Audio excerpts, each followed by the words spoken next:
wabarakatuh. Sejarah akuntansi di dunia. Pada tahun 1494, Luca Pacioli mempublikasikan buku yang berjudul Summa de Arithmetica Geometrica Proortioni et Proportionalia. Dalam buku tersebut terdapat subjudul Tractus de Computitis et Scriptoris yang mengajarkan sistem pembukuan berpasangan. Subjudul inilah yang menjadi munculnya akuntansi. Setahun setelah buku tersebut dipublikasi, akuntansi mulai diterapkan di Italia. Saat ini, sistem akuntansi yang paling banyak digunakan adalah Anglo-Saxon. Ini disebabkan karena Anglo-Saxon dapat mencatat berbagai macam transaksi secara lebih mudah. Sistem Anglo-Saxon melakukan pembukuan yang terdapat dalam satu bagian akuntansi, sedangkan sistem yang lain justru memisahkan antara pembukuan dengan akuntansi. Sejarah akuntansi di Indonesia.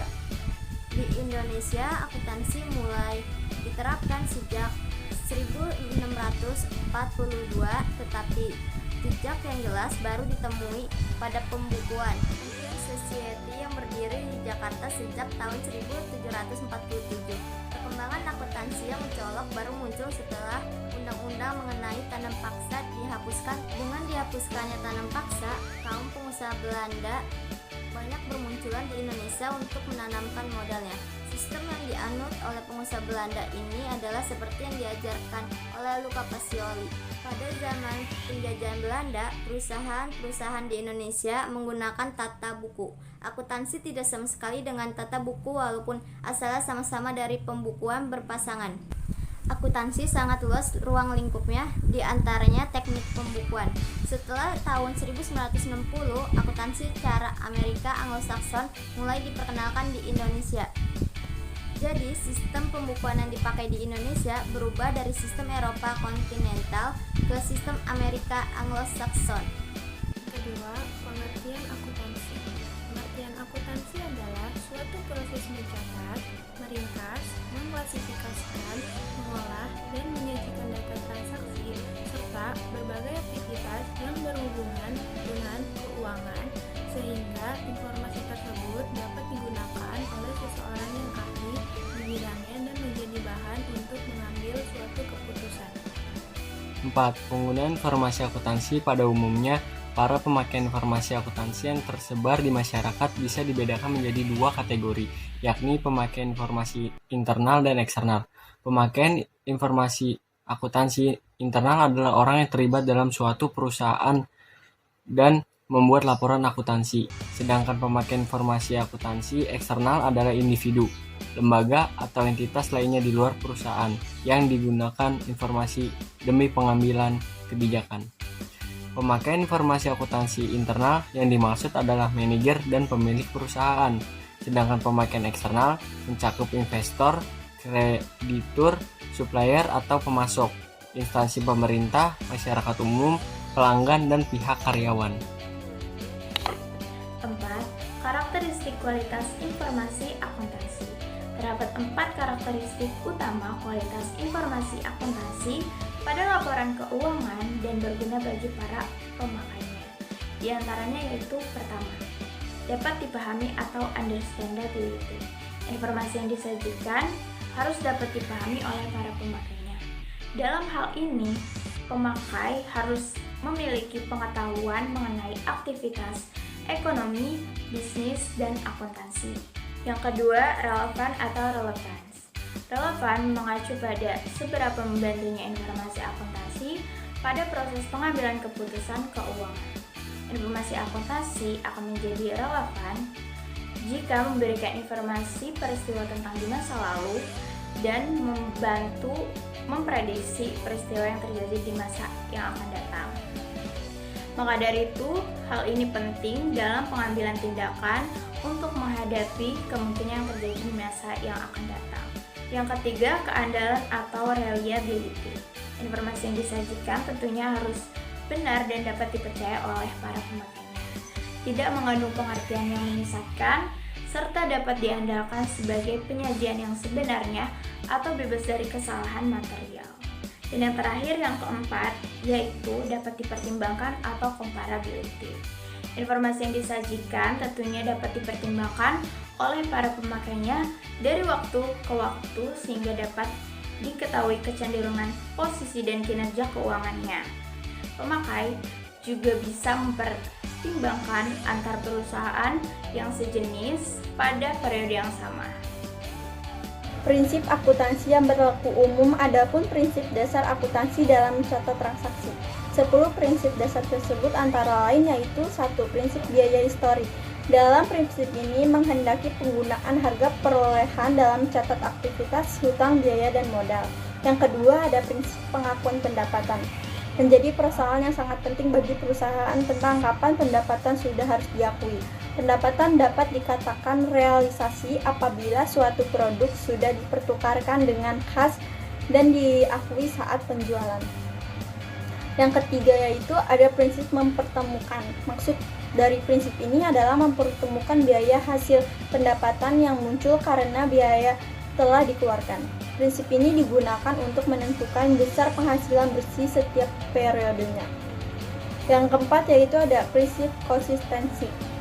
Agar supaya laporan keuangan bisa kita bandingkan dari tahun ke tahun, maka metode dari prosedur yang kita gunakan dalam proses akuntansi harus diterapkan secara konsisten dari tahun ke tahunnya.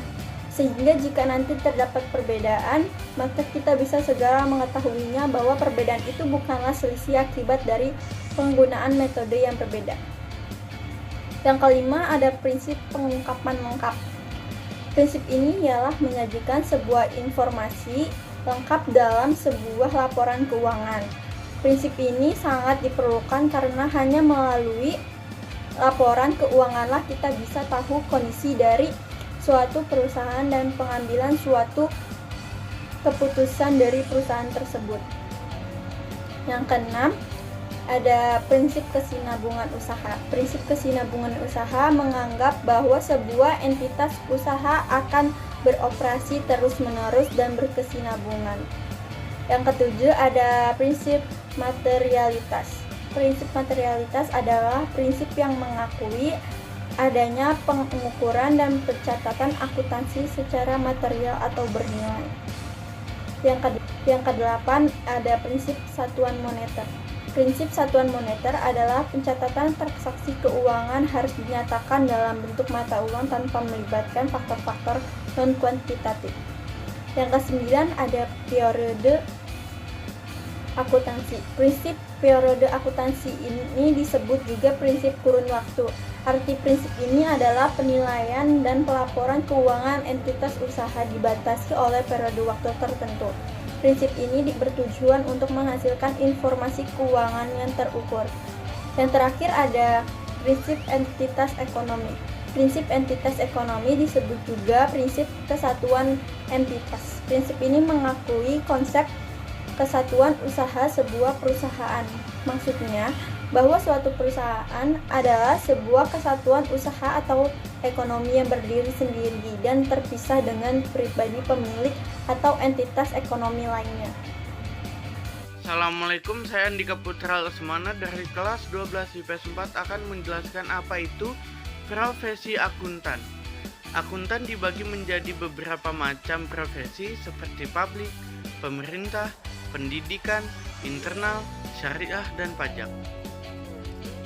Jika Anda ingin bekerja sebagai seorang akuntan atau hanya sebagai sekedar intern, sebaiknya mengetahui beberapa hal berikut. Akuntan perusahaan. Akuntan perusahaan adalah seorang akuntan yang dimana akan bekerja pada sebuah bentuk dari organisasi maupun sebuah perusahaan. Tugas yang dimiliki oleh akuntan perusahaan adalah seperti melakukan penyusunan anggaran dan mengurus pajak. Yang kedua itu akuntan publik. Akuntan publik adalah seorang akuntan yang dimana akan bekerja untuk memberikan berbagai macam untuk layanan kepada seluruh masyarakat yang dimana membutuhkan sebuah jasa dari akuntan. Tugas yang dilakukan adalah seperti memeriksa laporan keuangan dan konsultan. Yang ketiga itu akuntan pemerintah. Akuntan pemerintah adalah seorang akuntan yang dimana bekerja untuk sebuah lembaga pemerintah. Tugasnya adalah memeriksa anggaran dan membuat sebuah sistem informasi akuntansi. Yang keempat, akuntan pendidikan. Akuntan pendidikan adalah akuntan yang dimana yang bekerja pada lembaga pendidikan. Tugasnya adalah membuat kurikulum dan mengajar di bidang akuntansi. Itu etika profesi akuntan. Dalam Kode Etika Akuntansi Indonesia tahun 1998 disebut prinsip etika profesi akuntan, yaitu sebagai berikut: 1. Tanggung jawab profesi, 2. Kepentingan publik, 3. Integrasi, 4. Objektivitas, 5. Kompetensi dan kehati-hatian profesional, 6. Kerahasiaan.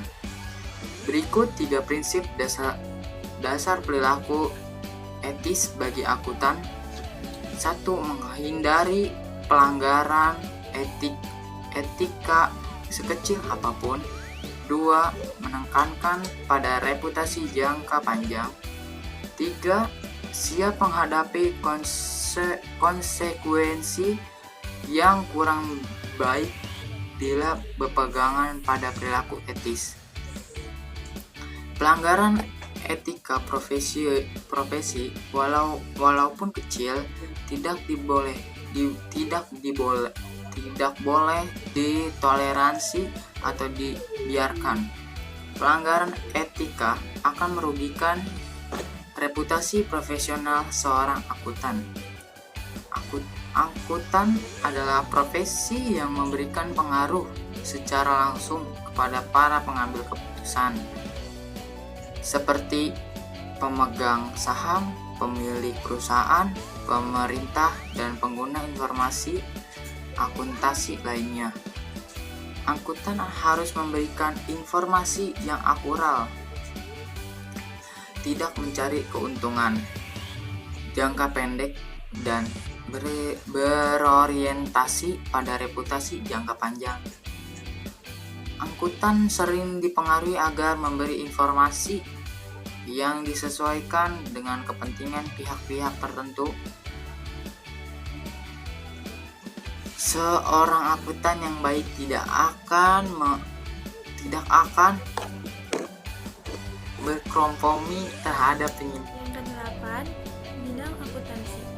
Terdapat 10 bidang, yaitu akuntansi keuangan, financial accounting.